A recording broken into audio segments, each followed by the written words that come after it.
Woods, where there's a story in every bottle.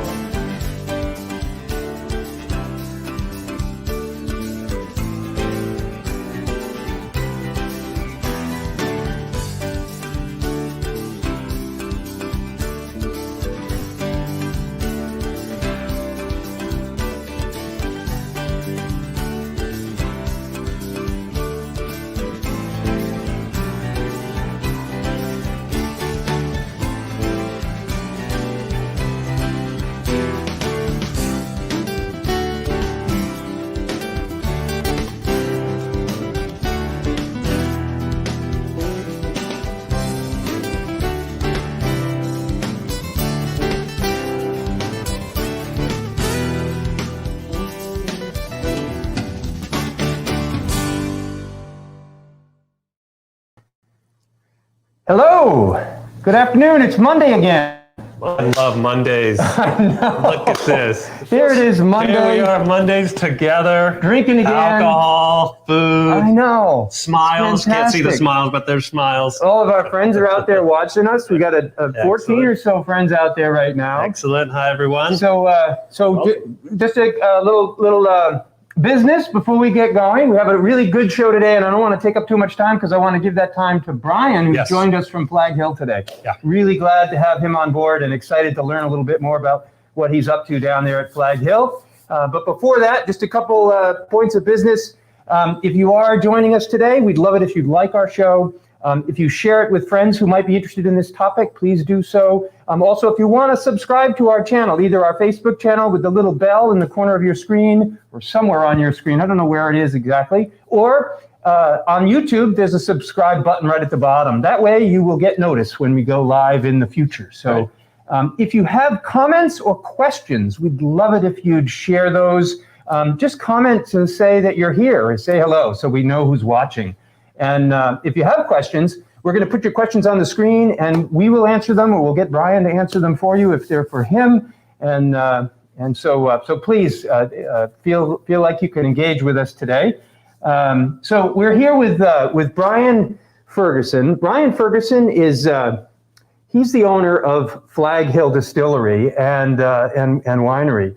Brian grew up in upstate New York, just south of the Finger Lakes. And he went on to become a distiller for the Finger Lakes. I think it's what is it called? The Finger Lakes Distilling Company.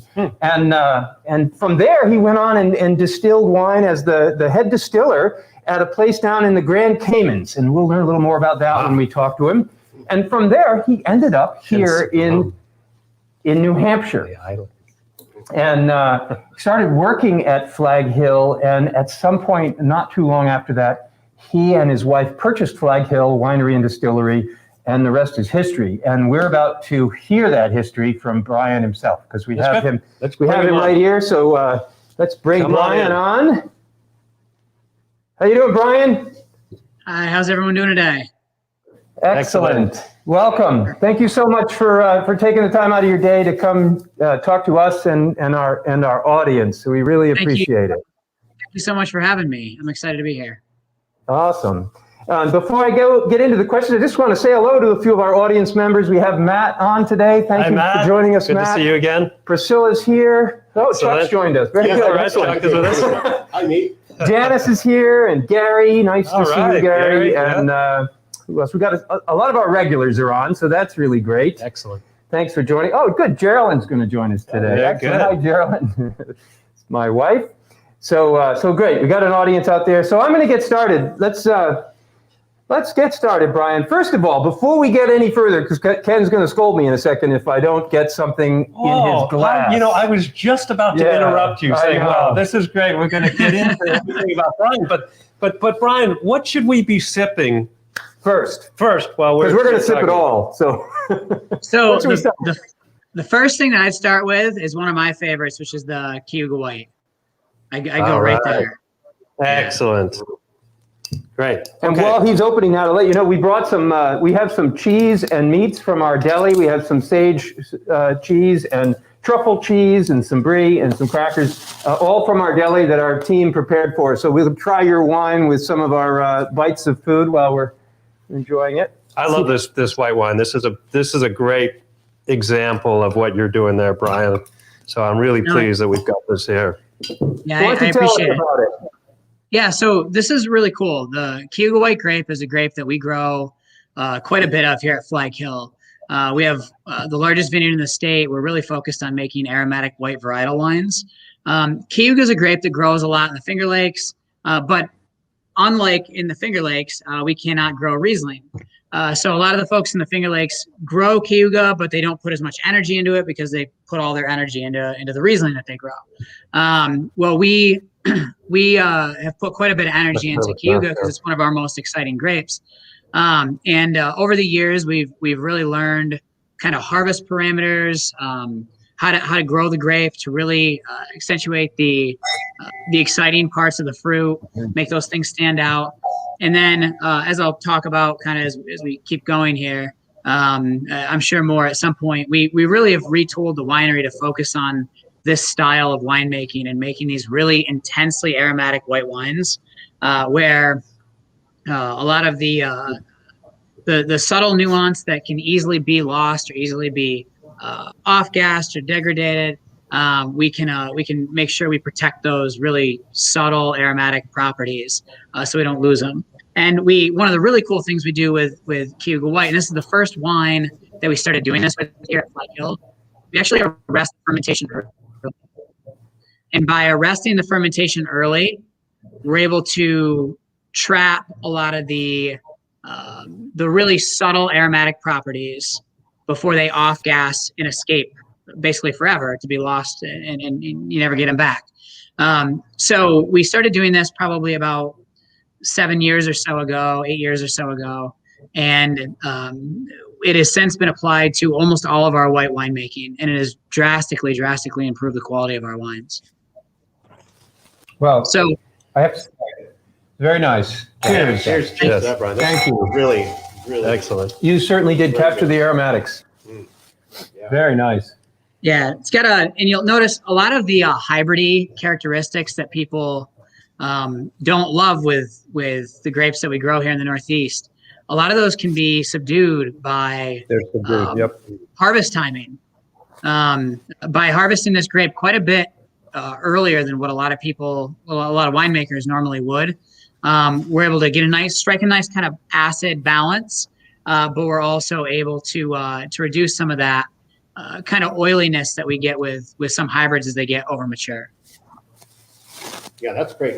Is it lower in alcohol too? Because you it is, yeah, which also helps with the bright aromatics. It's around 10.5% alcohol by volume. So lower bricks harvest leads to a lower alcohol in the bottle, and a lot of that all works together to make sure that we really pop the kind of the green apple notes and a little bit of the pear, that ripe pear that's in there. It works really well.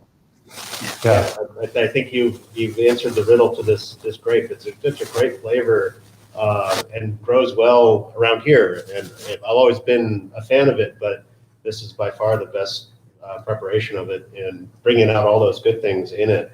It's really impressive. I remember reading early on too, when we were working with the Marichal Foch that was grown in my backyard, the same thing, Brian, that I had talked to different people and read some things that picking them a little bit earlier made for a little higher acid component, but you ended up reducing all the sort of foxy notes that a lot of these hybrids would bring to the glass later on. And it really ended up creating a better Marichal Foch wine from those grapes. And it's awesome that you're doing that so nicely with the Cayuga. Yeah, completely. It helps reduce it leans more towards vinifera style. It's more reminiscent of vinifera style wines. Yeah, very much so. Yeah, well done. A little reminiscent of some of the Chenin Blancs out of hopefully we South won't Africa. finish this bottle before we get to the next question. But, I do want to move along. I do have a question from one of our guests. They wanted to. They were not aware that the former owner had retired. Is that the case? Did he retire? He moved on? And she also, go ahead. Yeah, he retired. He was nearing retirement when I moved to Flag Hill originally. and it kind of was a deal that worked for both of us. So he's now in Florida enjoying the sunshine. Oh, good for him. This is a good day to be in Florida. Yeah, it's a good day to be in Florida. Yeah. All right, so I'm going to start with just getting to know you a little bit, Brian, and letting some of our friends out there find out a little more about you. And I learned from you that you grew up in southern New York. Why don't you, in upstate New York, southern Finger Lakes area. Why don't you tell us a little bit about your childhood? Yeah, so I actually grew up just south of upstate New York, just on the border of Pennsylvania and in New York State, in a town called Athens. So a really, really small town. And the way I jokingly describe the town is it's about an hour drive from one end of the school district to the other, predominantly on dirt roads. And we graduate a little over 100 kids a year. So it's a really, really, really small area. But it's very rural. But a great place to grow up. It's beautiful. It's very similar. It's mountainous. The Appalachian Mountain Range runs through there. So it's very similar to if you head just west of here into Vermont. It's a very similar landscape to that area. It's very pretty. So do you have any brothers and sisters? Yeah, I actually have I have one sister. She's a couple years younger than me. She's doing really well. She's actually getting ready to start her own practice as a psychiatrist. So we're all excited for it. Excellent. So I'm curious, when you were young, a lot of kids, they decide they're going to be a fireman or a police officer. Kids come up with ideas about what they're going to be when they grow up. Did you have any of those ideas? Yeah. At one point I thought I was going to be a football player, but then I never grew past 5'6", which that doesn't work. so had to change directions. And I was really into music when I was younger, and thought, at one point thought about musician track. And as I kind of got a little bit older, I started realizing the being a musician's a pretty hard go. It's wonderful that people do it, and thank God people do, but it's a pretty hard go at a career. So I started looking kind of a different direction. Okay. So when you were in high school, another thing, high school years, often we find certain cliques we travel with. Did you find yourself in a certain group, or were you on your own, or what was that like for you in high school?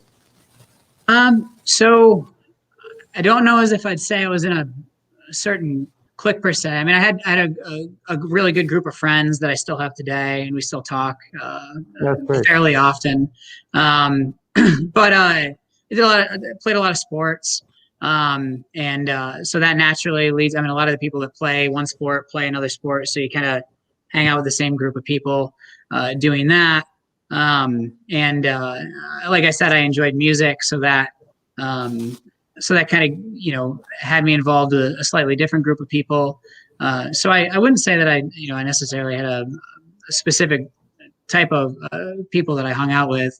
I was very fortunate. I grew up in a great place, and I guess the thing I'd say that stands out is, well, there's a little bit of that, like I'm sure you see in the movies and in other high schools, I'm sure exist. It was too small of a place for that to really exist where I grew up, in the same kind of capacity. To some degree it does, but it was a great place to grow up, and I knew pretty much everybody I went to high school with, because there was only a couple hundred of us in all 3 or 4 grades. So it was pretty easy to know just about everybody, and that was very beneficial. It was great. So I didn't know you were a musician. Were you in a band?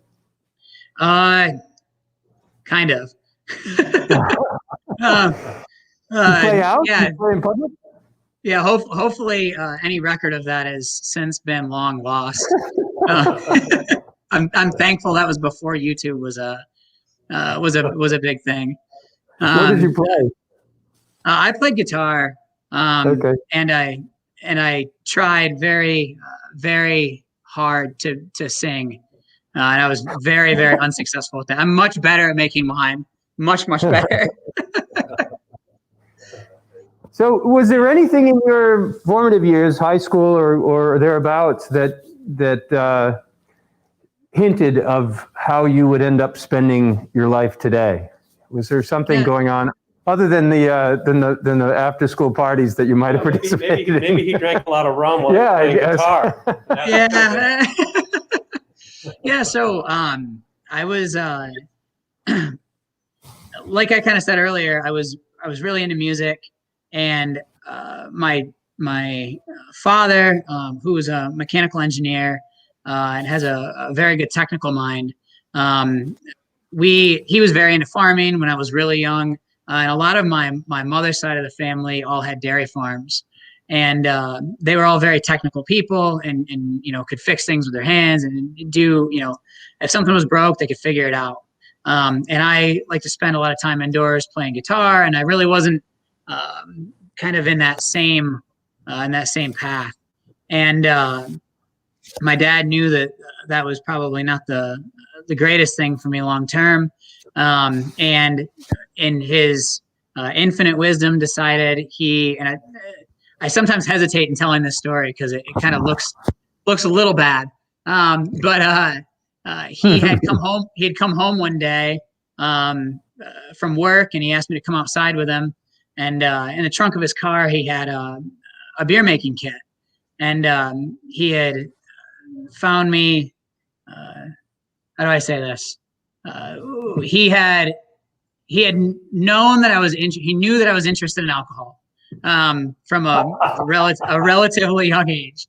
So he basically made me a deal, which was knowing that a young kid with no money, I wasn't making any money. I didn't, we don't come from an area where there's a lot of wealth to just do whatever you want to do.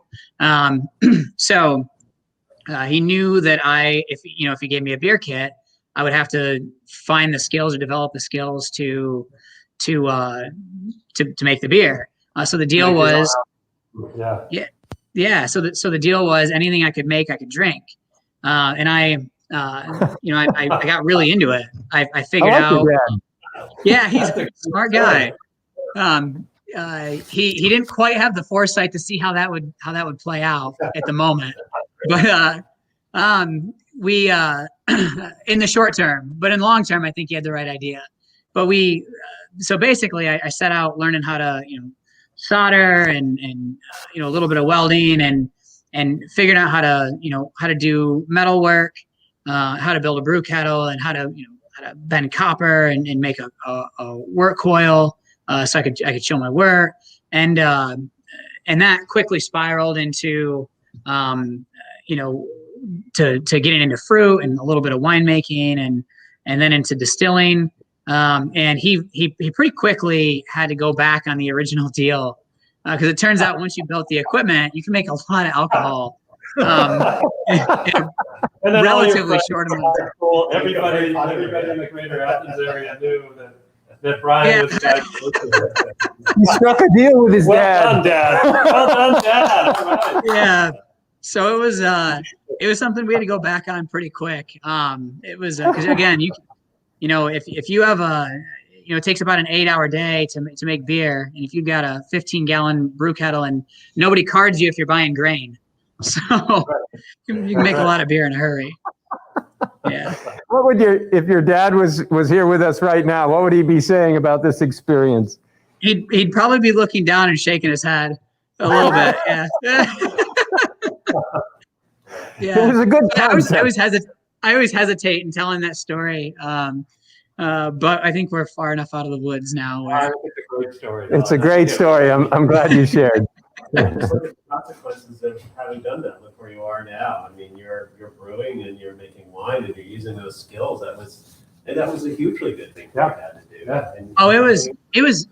It was really a great idea on his. It was a great idea on his part because it turned out I really do like technical things, and that started kind of my passion into science and things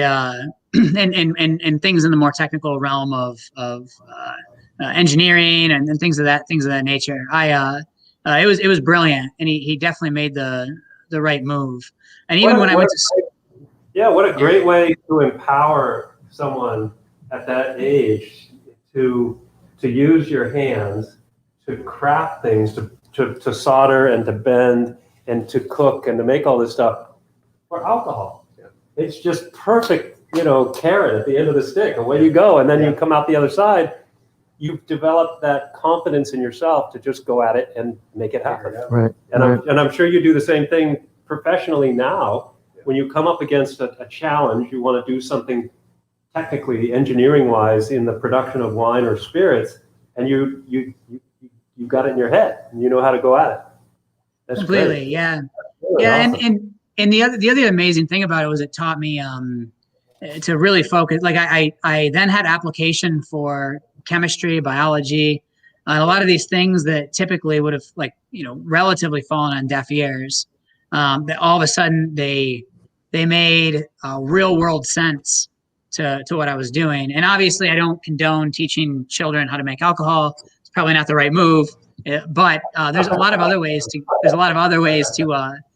go about that in that same kind of way. There's a lot of brewing kombucha or things like that, or fermenting sauerkraut. Yeah. Yep.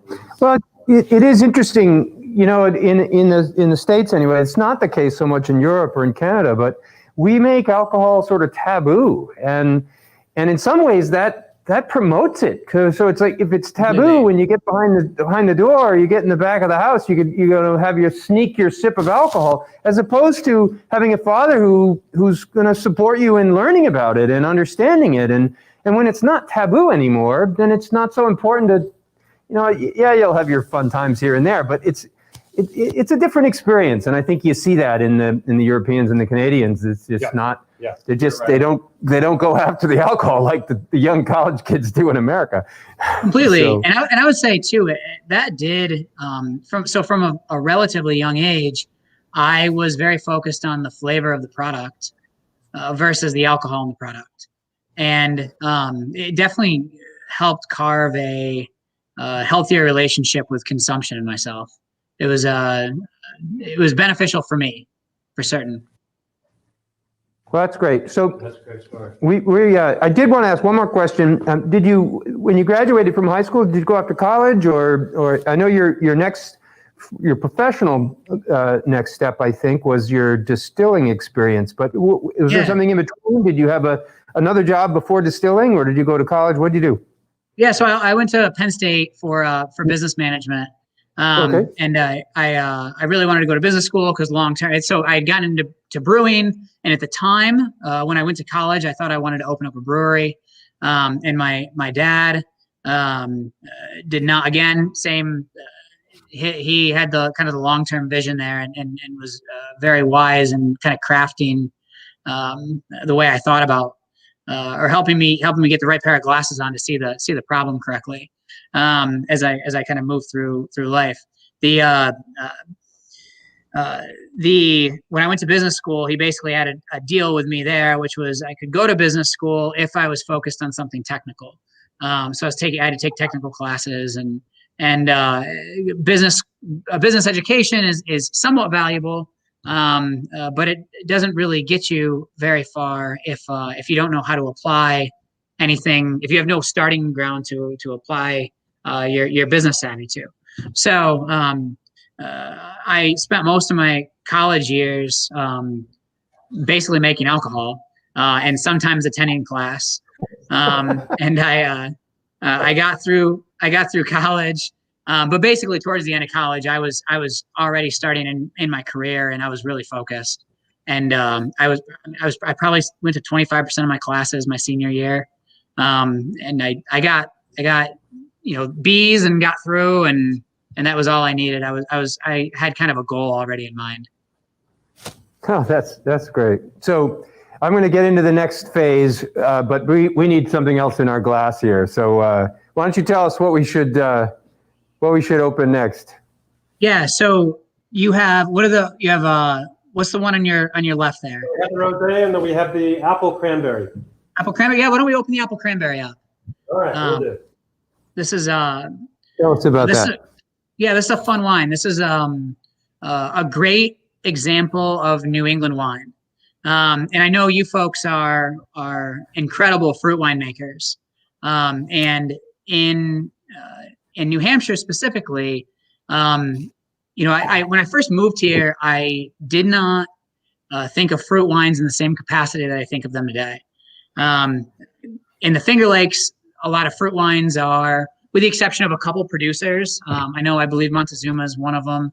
There's a couple others that make some really impressive fruit wines, but for the most part, fruit wines are not really they're not really focused wines.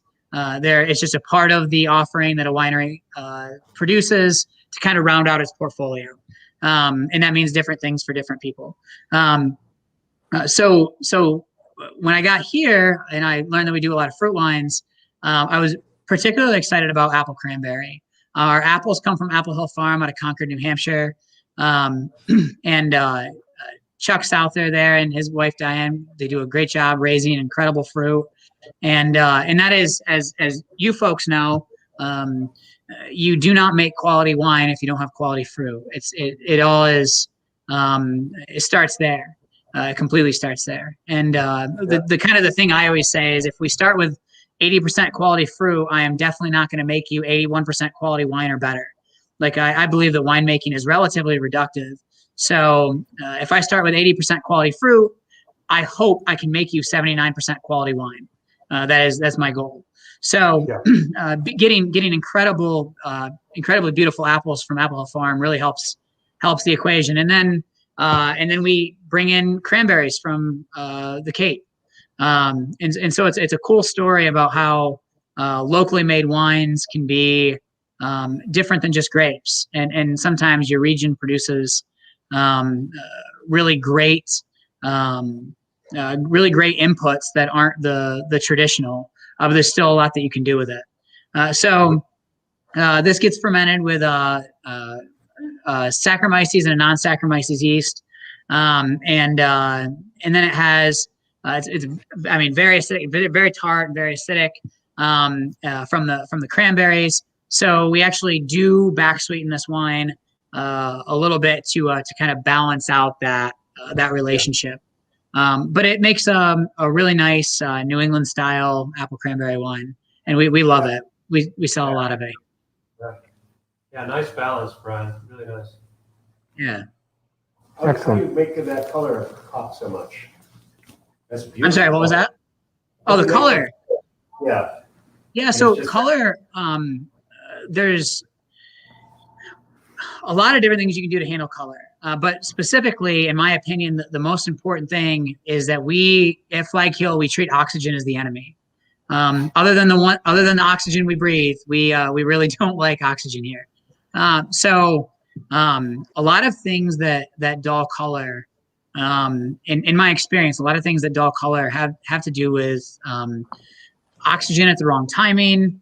And so we try to transfer under gas and keep we do a lot. Basically, long story short, we do everything in our power to keep oxygen from coming in contact with the wine. Yeah, it's beautiful. What's the ratio of cranberry to apple, roughly? It is roughly about 10 to 1. Yeah, roughly about 10 to 1. Apple, 1 cranberry? Yes. Yeah. Okay.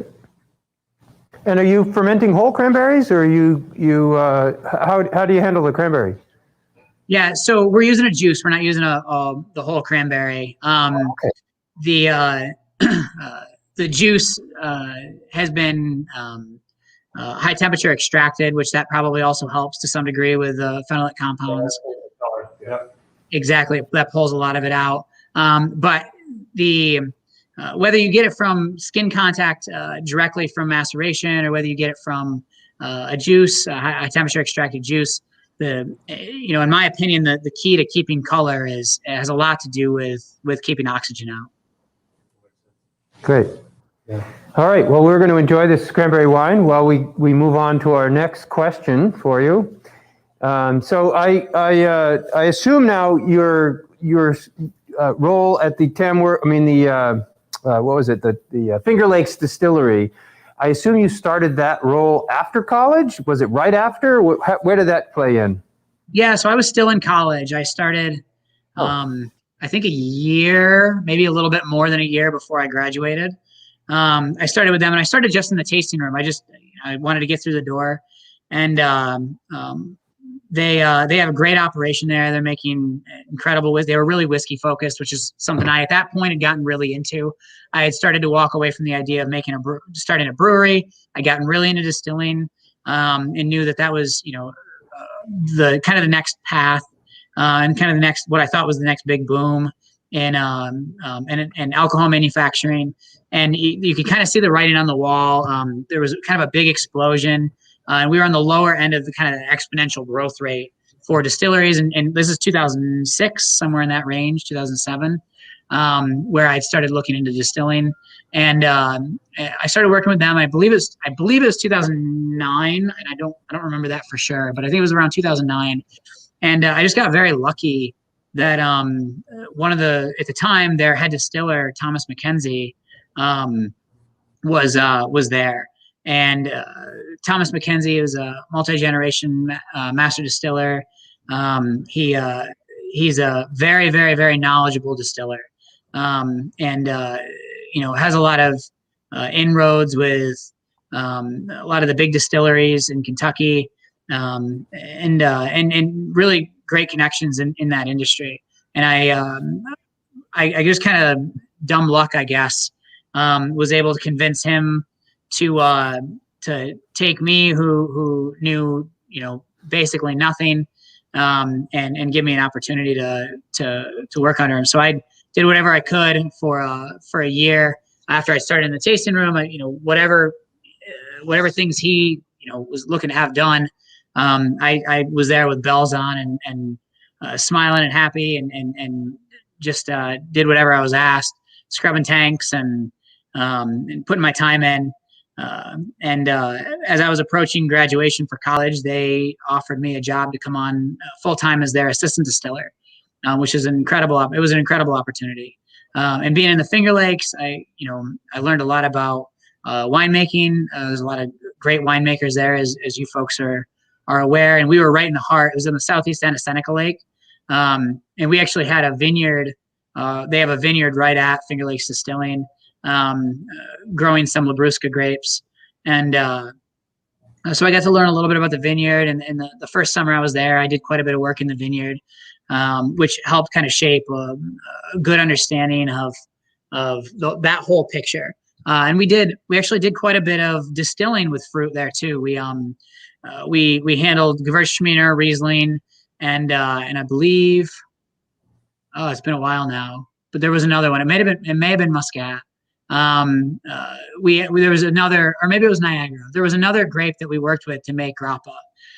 So I had a great experience making grappa there, and we also made our vodka from grapes there. So it was a really great opportunity to work with fruit, even though we weren't making a finished wine. So there's still, another whole half of that equation that I had to learn later on. But it was a great stepping stone, and I couldn't have been more lucky, because a lot of distilleries are started by doctors or bankers or lawyers or marketing professionals or people who come at the equation from the financial side, and don't necessarily have as strong of a background in the technical stuff. And so had I started at almost any other distillery at the time, I think I would have had a very different experience. I was very lucky and learned a lot in a very, very short period of time. That's great. How many years did you work there? A couple. I don't remember exactly. I think I left in 2012, I believe. I believe it was 2012. Yeah. And in all of my arrogance, I thought I was ready to run a facility on my own at that point, and I would have no problem being a head distiller somewhere. It's funny how many decisions you don't realize you have to make when you how many pieces are missing when you're working for somebody and they're giving you a whole half of the picture that it's just handed to you on a silver platter that you don't have to think about. So yeah, exactly. So I clearly understood how to transfer something from A to B, but didn't always have the whole understanding of all the underlying mechanisms as to why we were doing that step at that moment, even though I thought I did. So I went on to from there. I got an offer at Cayman Spirits Company in Grand Cayman, and I took that. I probably could have worked under Thomas for a couple more years and gained a lot of information, but decided to jump ship and go somewhere else at that point.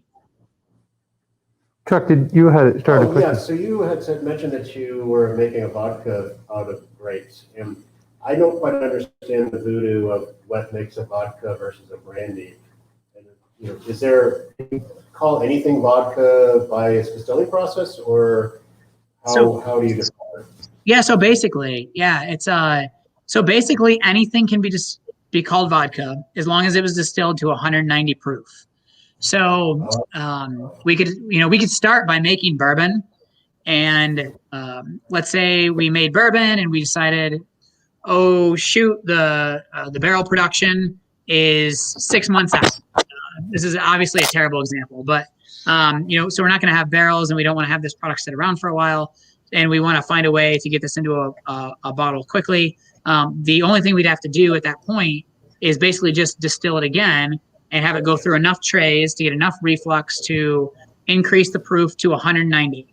So 95% alcohol by volume. This is kind of an interesting note. All vodka is distilled to 190 proof for 95% alcohol by volume. Water and ethyl create an azeotrope at like 95.6. So there's this really, really, really small margin where vodka can be called vodka, and you can't go much higher than that in terms of the distillation process because we can't physically separate the water from the ethanol anymore without adding some other compound to allow us to separate, to break that bond. So basically, all the joke I make is the difference between a $60 bottle of vodka and a $30 bottle of vodka is roughly about $30. So it's there's not a single. Thank you, everyone. That's an excellent clarification. Yeah. It has nothing to do with marketing, does it, Bob? Nothing at all. Yeah.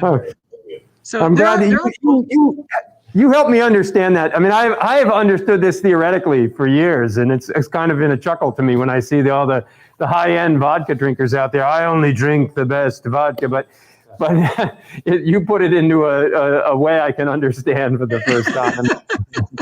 Yeah, I mean, there is some difference. There is obviously some difference because some differences, yeah. I mean, if you just take the initial thought of what vodka is, it's 190 proof. How do you get it to 80 proof? Well, you add water. So the quality of the water is drastically important, and the quality of the vodka. Yeah. So, and then also people add things like citric sugar solutions. And this is something that's interesting for most consumers to know. We don't do this here, and a lot of small distilleries don't do this, but a lot of big brands do citric sugar solutions that kind of give a silky mouthfeel to the vodka and give you that illusion of that softness. Ah, that's interesting. So they're not looking for flavor. They're just trying to soften So that's not the ethanol, alcohol. it's just ethanol and water. There's other constituents in there that are not disclosed. Exactly. Yeah, and you can find them by looking up a cola, but what consumer knows how to do that, right? So I'm still learning, and I've been in the business for 10 years. Exactly. Exactly. Well, that's good. Thank you, Chuck, for asking that question. So sometime around 2012, you go off to the islands. Yeah. Right? So I took a job with Cayman Spirits Company, and I was really excited to get a chance to be a head distiller and make all the decisions I wanted to make, and it was a really great opportunity. They have it's a great distillery. If you ever take a trip to Grand Cayman, other than going to Stingray City or Hell, the northern part of the island that's kind of all these jagged rocks. The other great thing to do is go visit Cayman Spirits Company. They do some really cool stuff there. They make some great rum. I moved there and was all excited, and then quickly realized the challenges that I had not really thought through in being an immigrant on an island. It gave me a new perspective. That is for sure. So my wife was there at the time, and or she was not my wife at the time. She was my fiance. I was a key employee, so I was able to stay on the island with no issue. But in Grand Cayman, they have a rule or a law, which basically is if a Caymanian, so a natural born Cayman citizen, if a Caymanian can do the job and the Caymanian applies for the job, the Caymanian gets the job over an expatriate. So my fiance at the time was having to go in front of the immigration board every 3 months or so, and we were kind of always on edge that she might get sent home back to the U.S. And it was a challenging way to live life, kind of always in these like little 3-month increments of not knowing what would change 3 months from there. But while we were there, wow, it was really great. I got a chance to do some fly fishing in the Caribbean, which was awesome. And another passion of mine is fly fishing. So I got to enjoy that. I did learn a lot about rum making there. It was a really great experience. We kind of did a couple fun projects, a couple small barrel projects, and made a lot of different flavored rums. We developed a number of different flavored rums while I was on the island, and it was a great experience. But I would say this to anyone thinking they want to move to a Caribbean island. It sounds amazing on the surface, but the driest part of my day was when I had a towel around me after getting out of a shower. It was very very humid and very hot all of the time, and there was no way to escape it. So Brian, maybe this is a good opportunity, hint, that we could get into some rum. Yeah. I just happen to have a bottle here. We happen to, yes. We just happen to Isn't have that special? Look at this. Yes, it's made by Flag Hill. It's called Heavy Rum, and it has the number 6 on it. Brian, maybe you can describe this to everyone here. Bob and Chuck and I are huge fans of this spirit. I see a couple things. I was going to save this for the end, but I wasn't sure if Ken was going to be able to. And sure enough, wait till the end. He wasn't going to wait. Figure out a way to do this as soon as possible. And before you tell us about this rum, I'm not a rum drinker. I tend not to, I just don't drink rums, and I don't have anything against them. I tend to lean toward other spirits. Except this. Except that. Yes. My God. That changed my worldview of rum. You did something amazing there. And no, I really appreciate it. In my glass, I'm in trouble. Oh yeah. Yeah, it's great stuff. Right. So we it's heavy rum, as I'm sure most people are kind of shaking their heads saying they have no idea what that is. Heavy rum is not really a thing. So it's kind of this classification, which doesn't really mean anything yet. We're all trying to define what this is. So when I was in the Caribbean, I learned how most rum is made. Most rum is made all the same way. So we take neutral rum or near neutral rum. So it's like roughly 189 proof, 188 proof. There's not a lot going on there other than, the ethanol, maybe a little bit of the rum oils, and then water. And then basically most rum is made by flavoring. So we had flavorings, colorings, caramel colors, Some people add juices. There's a really famous rum that adds prune juice, a little bit of prune juice. It's a great rum, but so you get the idea. There's just a lot of additives to the process. And when I was in the Caribbean, I got to learn a little bit from Michael Delavante, who at the time or just prior to that was the master distiller for Ray and Nephew's company in Jamaica. So they do a process called dundering. So where they take their spent stillage and they let it mature in a pit for a few months, and then they take a big old heaping scoop of this incredibly wonderful smelling stuff out and put it into subsequent fermentations. And the process is kind of gross, but what they're doing is they're introducing huge amounts of these gram-positive bacteria, which create tons and tons of organic acids, which create tons and tons of esters, which are things that taste like and smell like stuff that you know. So esters are basically chemical compounds that smell and taste like stuff. So this high ester rum is made in Jamaica, and they basically use like a lot of other rum companies use a little tiny bit of this rum to make their rum taste like rum, if that makes sense.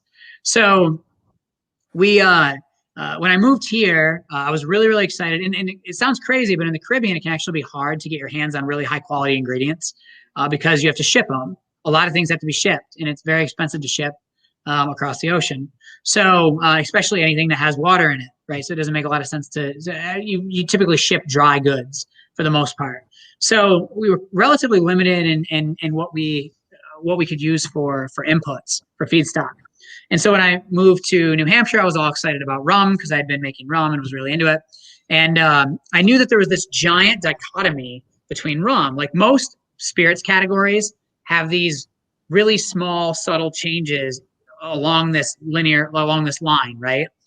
And rum doesn't have that. Rum has Ray and Nephew's company rum, all other rum way over here. And then somewhere off in space is rum agricole, which is this whole other thing.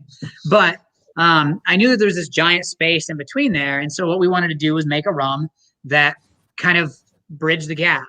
So we took a little bit of that kind of dundering process, or the concept of what dundering is, which is increasing the amount of gram-positive bacteria that you have. And so we took that concept and applied it to making a rum that is not as intense, not as over the top as these dundered rums. And then we distilled it really heavy, which is where the term comes from. So we go quite a bit into the tails. So there's all these fusel oils and fats and all these different congeners that smell and taste like stuff and give us mouthfeel and structure. And then we let it age for 6 years, which is where the number 6 comes from.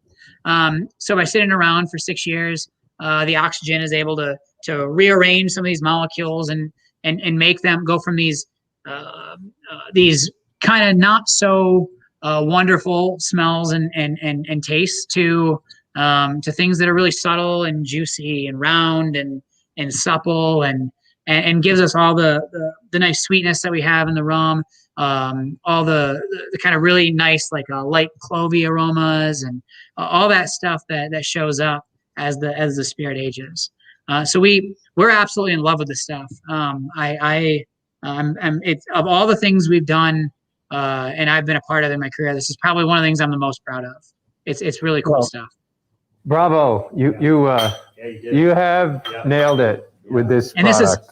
Thank you, I appreciate it. And this is if you are a whiskey fan and you are somebody who is really into whiskey and you're looking to kind of broaden out and branch into kind of the next thing, I highly recommend picking up a bottle of this. We say it right on the bottle. This is rum for whiskey folk.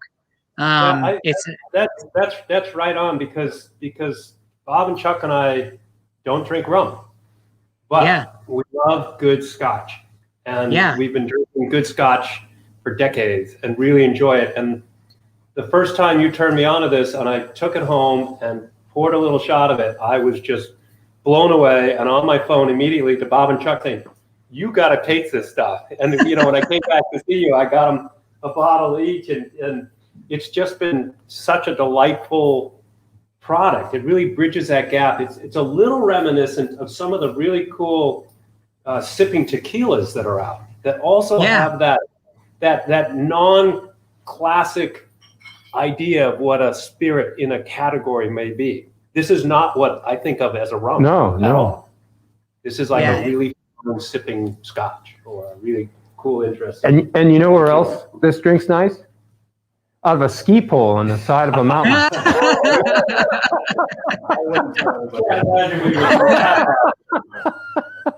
So there's a lesson here. There's an important lesson here, which is don't go skiing without Flag Hill rum. Yeah. See? There you go. Don't go skiing without Flag Hill rum. There it is. Just careful how much you consume. Yeah. Be very careful. Yeah. Which we always are, of course, absolutely. So that's great. Thank you for that.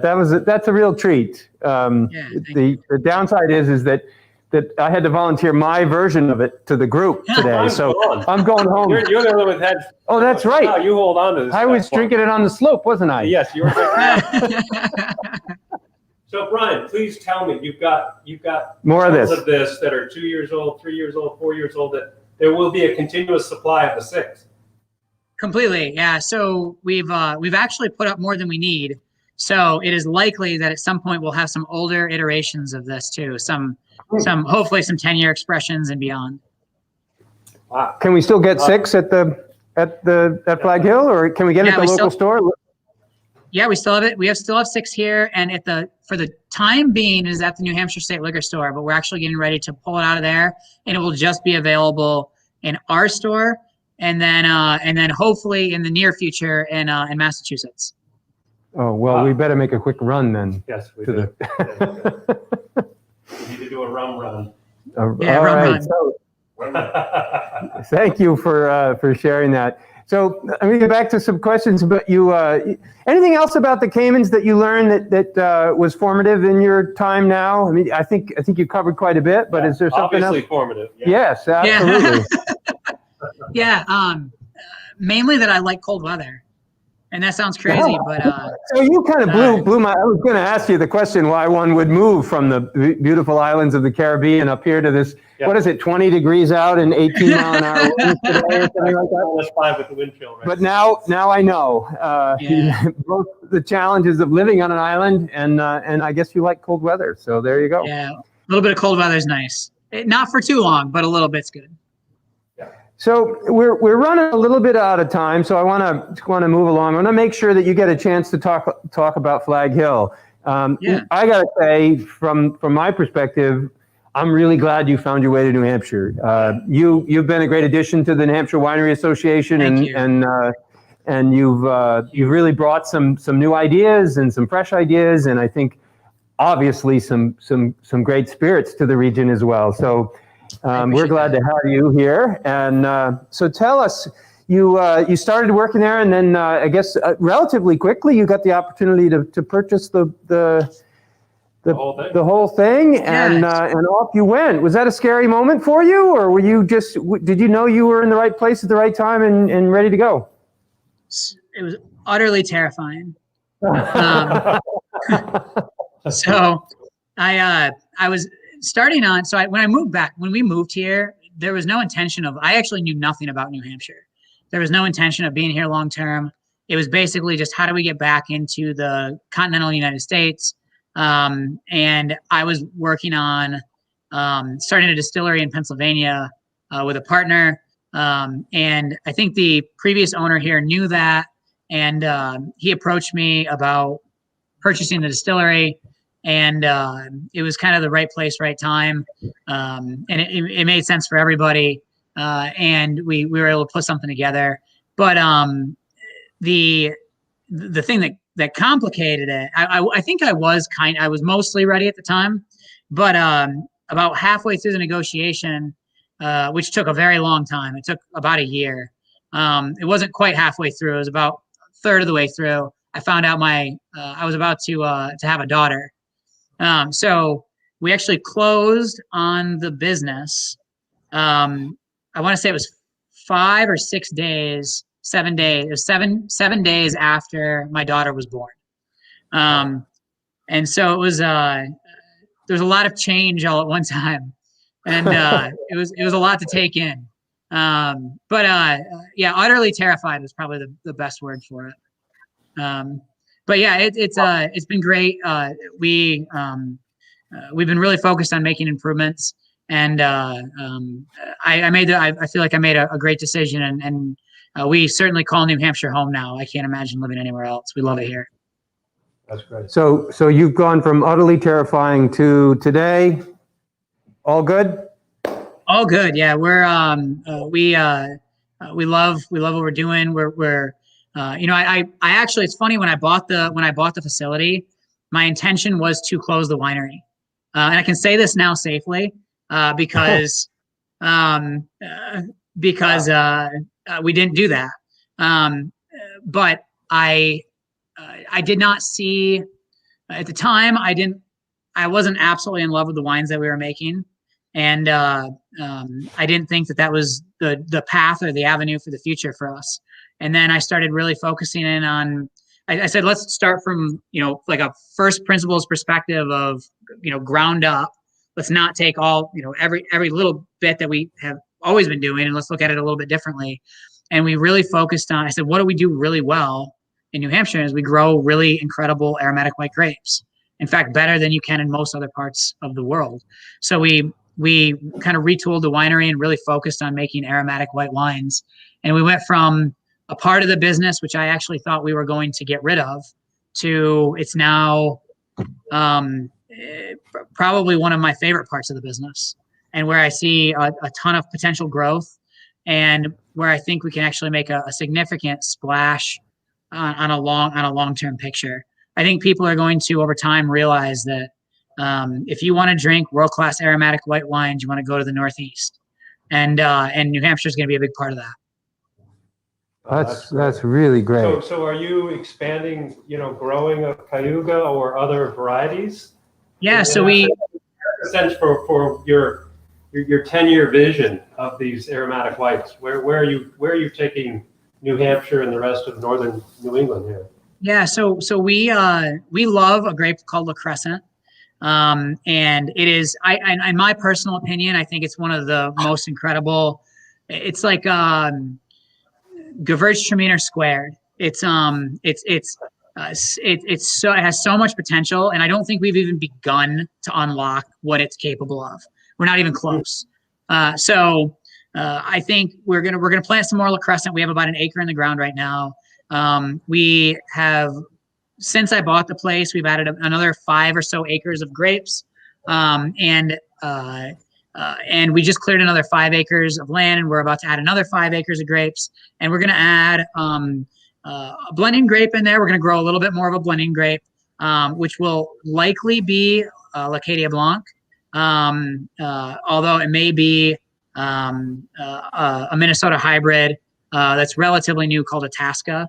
And we flew out a couple years ago to taste Itasca to Minnesota. I thought I was going to do a relatively big planting of it because of all the hype around it, and I was not as enthusiastic about it as everybody else was. So we kind of pumped the brakes on that one and planted more Cayuga, which is our favorite grape that we grow here at Flag Hill. And so we've planted predominantly a lot more Cayuga, and even more than what we need at this moment. But why that matters is because from my earlier statement, if you can't make if you start with 90% quality fruit, you're going to make 89% quality wine. Well, we believe that other winemakers in the state are incredible winemakers and can make incredible wine. And having some fruit to work with that we grew, that we were really focused on, and grew it to specifications that we know makes world-class wine, that gives other people the opportunity to really do some great things. And almost from if you think about it from an open source perspective, I only get one shot a year to make any one grape into wine, right? So over the course of my lifetime, I get, if I'm lucky, 30 to 40 opportunities. But if other people are making wines from those grapes, from the same grapes, it kind of diversifies the potential of what could happen in any one given year. So the sample size gets larger. So the likelihood of us finding kind of the golden key that unlocks the magical answers to what makes these wines perfect. Gets the probability of that gets higher. So we're trying to grow, even though we're not using all those grapes. We're trying to grow more than what we need and provide access to really high quality fruit to other winemakers in the state. That's great. That's really great. That's an awesome concept. So this has been awesome. I've got a number of questions that folks have asked about. What's the status? What are you doing tastings? Can people come visit you? Why don't you tell us a little bit about your experience? Tell us why people should come visit you, and I'll second that anyway. So you should definitely go visit. Yeah, so we're doing tasting still. We're open 7 days a week from 11 to 5. We do require reservations. We have wine by the glass. We do wine smoothies in the summer. They become a really big hit. We're getting ready to build a patio. So this summer you'll be able to come sit outside and see the vineyard and have a wine smoothie, have a glass of wine, have some cheese or charcuterie board. Do a full tasting, try our wines and spirits. We're really focused on becoming when we think about what our facility is, we think about it as a tourist destination, and we really try to build visitor experience. So when you come here, and I highly recommend you coming here, and take some time. Don't just come here to do a tasting. Take some time to be able to walk around. We have a 110-acre farm that's permanently conserved. And I didn't get to talk about it, but we grow all of our grain for our whiskey production. We're one of the only farm distilleries in the country. We really focus on making world-class whiskey, and to do so, we take the same principles we take from growing grapes to make world-class wine, to growing great grain to make world-class whiskey. So you'll be able to see the grain fields. We have an 18-station walking tour that has audio files at the bottom of every station, so you can punch the URL into your phone or snap a picture of it, and I forget what the files are called, the QR codes, and it'll play an audio file of what you're looking at, a little bit about the agriculture, a little bit about why that agriculture matters and how we make better wines and spirits, and a little bit about something usually fun or quibby about the farm. We have a catering events facility here. We do on average about 50 weddings a year. This year we're going to do hopefully a few more than that if everything works out. It seems we're on track for a good wedding season. We do a brunch once a month in the summer called Brunch and Bubbles. It's epic. If you've never been, I highly recommend it. We sell 170 seats. It's usually sold out about a month in advance, sometimes 2 months in advance. It's all we can legally serve you sparkling wine, and then about 10 stations of food. The food's all made here. A lot of it comes from the farm. What's that? Nothing. Go. Yeah, and then we a lot of it changes from month to month. So even if you come to one brunch, don't think that you've seen everything. We have a lot of ideas, and we bring out new things every brunch. We do dinners in the winter that are really popular, and we actually just got done building the first phase of Rivercrest Villas, which is adjacent to our farm. It's right next to our farm, and you can come stay with us now. Come spend a weekend with us, and see the sunrise over the vineyard, or come to a dinner, or stay and go to brunch the next morning. Or if you're having an event here, like a wedding, your wedding guests can stay. We're getting ready to complete the second phase, which will be another 5 villas at the end of, or by July of 2022, by July 1st of 2022. So we're really excited about that. Yeah, it's a great place. I highly recommend stopping in and checking us out. Priscilla wants to know if you do wine pairing dinners. We do, yeah. We do. We call it a chef's table dinner. It's 4-course dinner. Our chef last year or 2 years ago was the 2019 Chef of the Year for New Hampshire through the New Hampshire Lodging and Restaurant Association. He's incredible. He puts out unbelievable food, and each course is paired with a wine or a spirit, or a wine or a cocktail, and it's his chance to have a creative outlet. We really enjoy the dinners, and I highly recommend, if you've never been to one, I highly recommend trying to make it out to one. We have a couple more coming up. I don't remember the date of our next one. But if you like our Facebook, or sign up for our email newsletter, or check out our website, flaghill.com, you can go there and find information about our upcoming events. Well, guys, I think a field trip is in order. Yeah, absolutely. I know we're probably running well into this stuff, and we're going to need to wrap up in a little bit. But before we go, Brian told me a story about this rosé, one of the very popular wines, and for whatever reason, the name of the grape doesn't stick in my head. But tell us a little bit about this, because the way I heard it, you were gonna like rip these vines out of your vineyard to not deal with them, and yet you've created something that's extremely popular, and it's not open.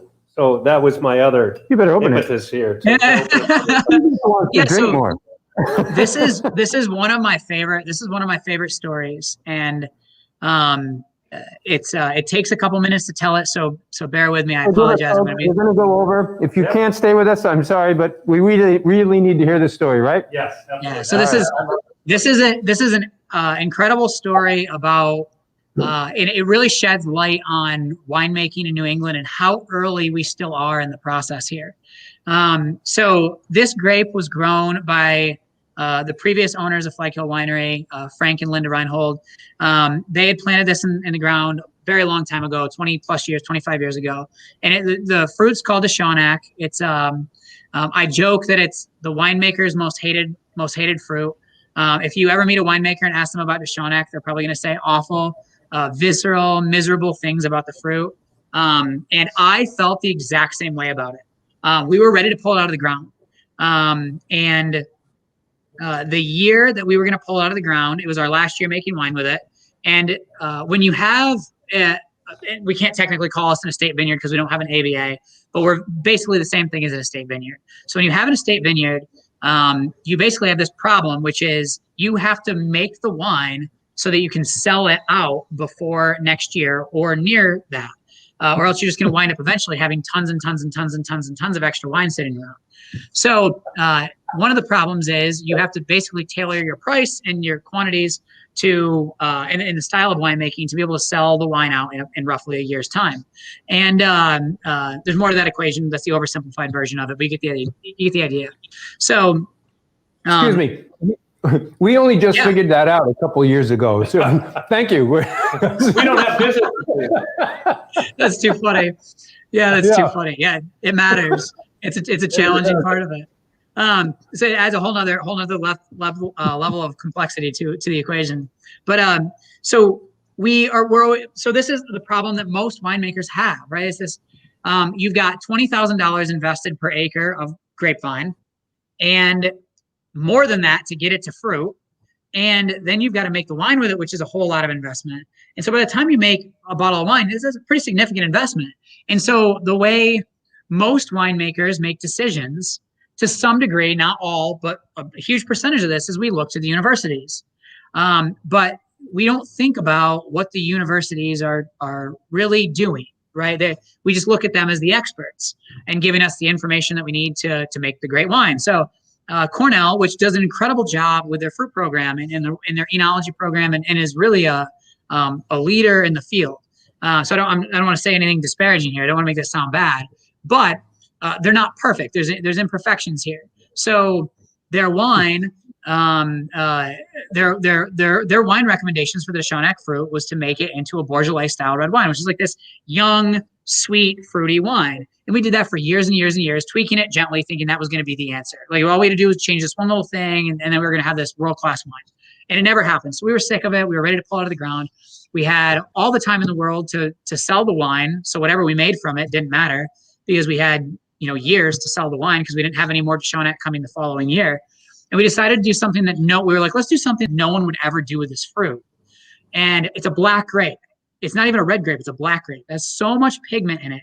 If you were to break this berry in your hand and run your hand underwater, it would change 100 different colors of shades of blue and purple as it run off. It is an unbelievable amount of pigment. So you would never make a light style or a rosé style wine with a grape that's that color. So we decided we would do that because it was just this thing that we were pretty confident probably nobody had ever done. And we treated the fruit. Basically, we created all these harvest parameters to do everything in our power to remove as much of the pigmentation from the wine as possible. So we harvest very early in the morning at under 50 degrees Fahrenheit. It's very important that we get it under 50 degrees Fahrenheit. And we harvest it very rapidly. It has to stay from the time we pick it until it's into the press has to be less than an hour. And then we don't even press the fruit. We just let it free spin through our press, our bladder press, which basically treats it like a giant colander. So all we're doing is free running that juice. Now, if we were to treat Pinot Noir like this, Pinot Noir would look this color if we were to treat it that lightly. And instead, it looks this color, which shows you how much pigment is in that fruit. And so then from that point forward, we said, what is the most amazing part of this fruit is these incredible candy type aromas that it has, candy aroma and candy flavors and very big fruit flavors that it has, which is probably why Cornell gave out that recommendation. And so we decided we wanted to capture those things. So we treated it just like we do. We gave it basically our aromatic white wine protocol and treated it just like a white wine, kept it really cold, away from oxygen, and kept all the aromatics. And it went from being our most hated fruit in the winery to one of our most beloved fruits in the winery. And the reason this story is so important is because in any area where you're making wine, you get basically one shot a year, like I alluded to earlier. You get one chance, and it can take generations to figure out the best way to do something. In the distillery, I can make 30 bourbon mashes in a month. So I have as many chances in a month in the distillery to learn something as I will likely have in my lifetime in the winery. So the point of this is there is an unbelievable amount of untapped potential that we just don't know exists, and we just haven't had the time to figure out with the grapes that we grow here in the Northeast. So I think that what we're going to see over time as winemakers are creative around our fruit and start to learn some of these lessons, whether it's by luck or intuition or whatever it might be, I think we're going to find that this concept that we make okay wines here in New Hampshire from our fruit, or our fruit doesn't do XYZ things, so therefore it can make world-class wines. I think that's going to change, and we're going to find, I believe we're already seeing it, that we can find and make exceptional wines and world-class wines here in New England from the fruit that we grow. And there's an unbelievable amount of potential there. Wow! Cheers to that. I love it. Yeah, yes. Great. I'm glad we stayed over for that few extra minutes. That was a really great story. I love that story. Yeah, it's really right on, Brian. It's great. Yeah, and and that idea, Ken and I and Chuck talk often about the fact that we, you get one shot a year, right? So one shot a year. It's really difficult. Yeah. 50 years to figure out the challenges that some of these fruits bring forward, but that's the journey. That's what's fun, and that evolution. It's really, and you just nailed it. So thank you for sharing that story. That was a wonderful story. Of course.